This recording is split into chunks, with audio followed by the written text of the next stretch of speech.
নমস্কার, আপনাদের সকলকে স্বাগত জানাই। দেশের হয়ে জোড়া পদকজয়ী মনু ভাকের বিশেষ সম্মান দেয়া হবে। তো কি সম্মান দেয়া হবে এই নিয়ে বিস্তারিত আলোচনা করব আজকের এই ভিডিওতে। তাই ভিডিওটি আপনারা শেষ পর্যন্ত দেখতে থাকুন। আর আপনি যদি আমার চ্যানেলে নতুন হন, চ্যানেলটি অবশ্যই সাবস্ক্রাইব করবেন। ফের একবার ইতিহাসের সন্ধিক্ষণে দাঁড়িয়ে রয়েছেন ভারতের তারকা শুটার মনু ভাকরের। প্যারিস অলিম্পিকের সমাপ্তি অনুষ্ঠানে জাতীয় পতাকা বাহক হচ্ছেন তিনি। দেশের হয়ে 2টি পদক জিতেছেন তিনি। কার্যত 124 বছর পর ইতিহাস রচনা করেছেন মনু ভাকের।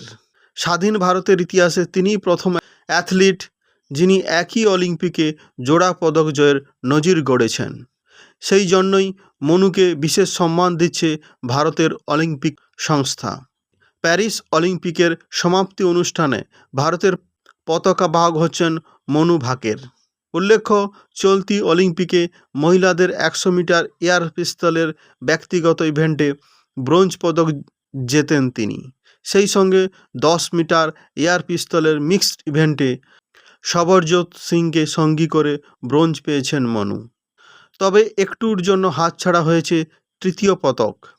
কিন্তু নিজের ইভেন্ট শেষ হয়ে গেলেও প্যারিসেই থাকতে হবে তাকে।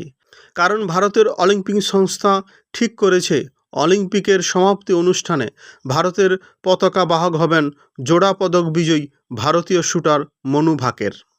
সূত্র মারফত জানা যাচ্ছে ভারতের অলিম্পিক সংস্থা ইতিমধ্যে সিদ্ধান্ত নিয়ে ফেলেছে যে মনুই হবেন সমাপ্তি অনুষ্ঠানের ভারতের পতাকা বাহক। তবে তার সঙ্গে পুরুষ অ্যাথলেটিক কে হবেন এ বিষয়ে অবশ্য কোনো কিছু জানা যায়নি। কারণ একাধিক পুরুষ অ্যাথলেটিকের ইভেন্ট এখনও বাকি। তাদের মধ্যে অনেকের পদক জয়ের ব্যাপারে যথেষ্ট আশাবাদী ইন্ডিয়া অলিম্পিক অ্যাসোসিয়েশন। তাই পুরুষ পতাকা বাহক হিসাবে কাকে বেছে নেওয়া হবে তা একেবারে শেষ মুহূর্তেই চূড়ান্ত করা হবে। তবে মহিলা পতাকা বাহক হিসাবে মনুর নাম কার্যত চূড়ান্ত করে ফেলেছেন কর্তারা। তো এটাই ছিল আজকের ভিডিওটি ভালো লাগলে অবশ্যই লাইক, কমেন্ট, শেয়ার করবেন। আর আপনি যদি আমার চ্যানেলে নতুন হন, চ্যানেলটি অবশ্যই সাবস্ক্রাইব করবেন। সবাই ভালো থাকবেন, সবাইকে ভালো রাখবেন। জয় হিন্দ, বন্দে মাতরম।